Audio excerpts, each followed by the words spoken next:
مولا علی علیہ السلام کے خلافت کے دور میں مولا کا ایک چاہنے والا عید سے کچھ دن پہلے 2 لباس لے کر آپ علیہ السلام کی خدمت میں حاضر ہوا اور دستے ادب جوڑ کر کہنے لگا، یا علی، میں آپ کے لیے اور آپ کے غلام کے لیے 2 لباس لے کر آیا ہوں۔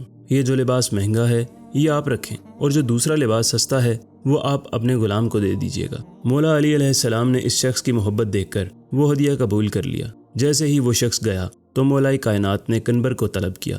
آپ کا غلام کنبر دوڑتا ہوا آپ کی خدمت میں آیا۔ مولا نے کہا، کنبر، یہ جو مہنگا لباس ہے یہ تم لے لو، اور جو سادہ لباس ہے وہ رکھ دو۔ اس نے کہا، یا علی، میں آپ کا غلام ہوں، یہ سادہ لباس مجھے دے دیں، اور جو اچھا والا لباس ہے آپ رکھیں۔ تو آپ علیہ السلام نے فرمایا، کنبر، تم جوان ہو، یہ مہنگا لباس تم پر جچے گا، میں تو بوڑھا ہو چکا ہوں، یہ سادہ لباس رہنے دو۔ تو کنبر وہ مہنگا لباس لے کر چلا گیا اور وہ سادہ لباس پڑا رہا۔ اتنی دیر میں میثم تمار بھی وہاں آ گئے اور کہا کہ یا علی علیہ السلام، میں آپ کی زیارت کے لیے آیا ہوں۔ مولا علی علیہ السلام نے مسکرا کر کہا، میثم، میں تمہیں ہی یاد کر رہا تھا، یہ جو لباس رکھا ہوا ہے یہ لے لو اور عید والے دن پہن لینا۔ میثم تمار وہ لباس لے کر چلے گئے۔ 2 دن گزرے، عید کا دن آیا تو مولا علی علیہ السلام وہ پرانے جگہ جگہ سے سلے ہوئے کپڑے اور وہی پرانی چپل جو جگہ جگہ سے سلی ہوئی تھی پہن کر مسجد کی طرف روانہ ہوئے۔ عید کی نماز پڑھی، سب مسلمانوں سے عید مبارک کہہ کر واپس آ رہے تھے تو راستے میں کچھ لوگوں نے کہا،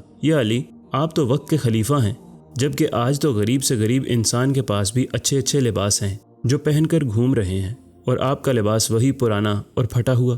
تو مولا علی علیہ السلام نے مسکرا کر کہا، عید کا مقصد یہ نہیں کہ صرف انسان مہنگے اور اچھے لباس پہنے، بلکہ عید کا اصل مقصد تو یہ ہے کہ انسان اپنے اللہ کے لیے اس دن کوئی گناہ نہ کرے۔ اچھا لباس پہننا عید کی نشانی نہیں، بلکہ اچھا کردار بھی عید کی نشانی ہے۔ سن لو، مومن کے لیے ہر وہ دن عید کا ہے جس دن وہ گناہ نہ کرے۔ بس یہ کہہ کر آپ علیہ السلام تحفے، کھجور اور اناج لے کر یتیم بچوں کے پاس چلے گئے۔ تمام یتیموں کے سر پر ہاتھ رکھ کر پیار کیا، ان کو تحفے دیے تاکہ ان کو عید کے دن یتیمی اور غریبی کا احساس نہ ہو، اور یوں آپ علیہ السلام اپنی عید یتیموں، غریبوں کے ساتھ ہمیشہ گزارا کرتے تھے۔ ویڈیو دیکھنے کا شکریہ۔ لائک کرنا نہ بھولیے گا، چینل کو سبسکرائب کریں اور بیل آئیکن کو ضرور دبائیں تاکہ ہر آنے والی ویڈیو کی نوٹیفیکیشن آپ کو موصول ہو سکے۔